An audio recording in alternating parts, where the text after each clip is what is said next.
Matt said something earlier, if you don't mind. Matt said something earlier that I think I disagree with. You asked whether he was arguing that churches should focus more on providing evidence versus some other thing, and he said both. And me personally, I don't care what churches do. I'm an atheist. I don't go. I don't pay them money, so it doesn't directly affect me. But in general, I do worry about people in my society getting taken advantage of. Which So is why I care. I don't. Well, but what I mean by if a church wanted to say, look, we have no proof whatsoever that this is going to do any good for you at all, but if you want to give us money, we'll take it. I would consider that completely honest. Okay. But if they are committing fraud, then I think that they should be prosecuted for fraud. To me, what's happening there isn't any different than a phone psychic. They're preying on people's insecurities and fears in order to make a buck. And while the people in the church who are actually doing this may very well be well-intentioned and not doing this out of malice, it doesn't change the fact that until actual evidence is presented to support this, it's no different. Okay. So I definitely hear what you guys are saying. If Christianity is false, then the church is just abhorrent. I mean, they're taking advantage of people. They're feeding people lies. They're misleading people. It's really bad if Christianity is false. With right? one thing, that doesn't mean that everything that happens in a church or everything that's involved with religion is necessarily bad. I'm talking about I'm talking about the business model. Some charitable acts. Those are good things. But sure. And my point has always been that any good positive benefit that religion offers can be attained without the baggage that comes with religion. Okay. So the idea is that if Christianity is false, the church is doing something bad. They're persuading people to believe a lie. You call it fraud. You call it preying on weakness or insecurity. And I totally agree with you. If Christianity is false, then a lot of people are being misled. But you guys haven't sought to establish that Christianity is false. I'm not saying that you're obliged to in this short television show that you have. No, we're not. No. No. Hang on. We're not obliged to at all. Not just in the short television show. All that you've we have. this condition. Hang on. We have no burden of proof. The burden of proof lies on the people who are saying that there is a God, that Jesus is God, that the Bible is true, that Christianity is true. Not just we don't have the burden of proof on this short television show. We don't have the burden of proof at all. Okay. Well, you guys are atheists, right? So you are taking a positive position. Although you're saying there is no God, you are making a claim. No. I mean, I believe the following. May I? Go ahead. Okay. Here's the now. We are. It is true that you can find dictionary definitions which equate atheism. Say that the definition of the word atheism is somebody who claims to know for sure that there isn't a God. However, there are a wide variety of different definitions of the word, and here's the one that we subscribe to, okay? Our definition of the word atheist is not a theist. A theist is someone who believes in a God. An atheist, then, is someone who does not believe in a God. We don't believe. We'd be more than happy to start believing if anybody can make a case that we should. But until that case is made, we lack belief.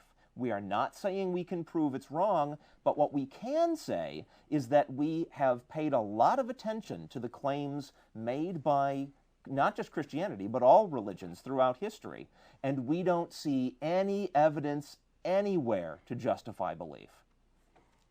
There's So one little addition. Go ahead. Anthony Flou's negative atheism, is that your inspiration?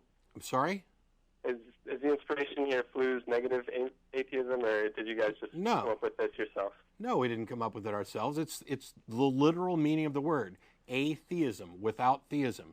Now, you can. There are distinctions between weak atheism and strong atheism, which I may or may not buy depending on how you're looking at it. But one thing you can say is that there is a definite difference between having a positive belief that a God exists and lacking that positive belief, and having a positive belief that a God doesn't exist and lacking that belief. Okay, you're free to define the word how you want and use it how you want. That's it's totally fine. There's no objection to Thanks. that. But you are taking a position, right? I mean, you can't just be completely neutral. My issue. position is that there is insufficient evidence to support the belief Right. in any God, supernatural, whatever. And Right. we'll be more than happy to accept the burden of proof on that position that we actually take. Okay, cool. That's a totally respectable position. So you think there's insufficient evidence.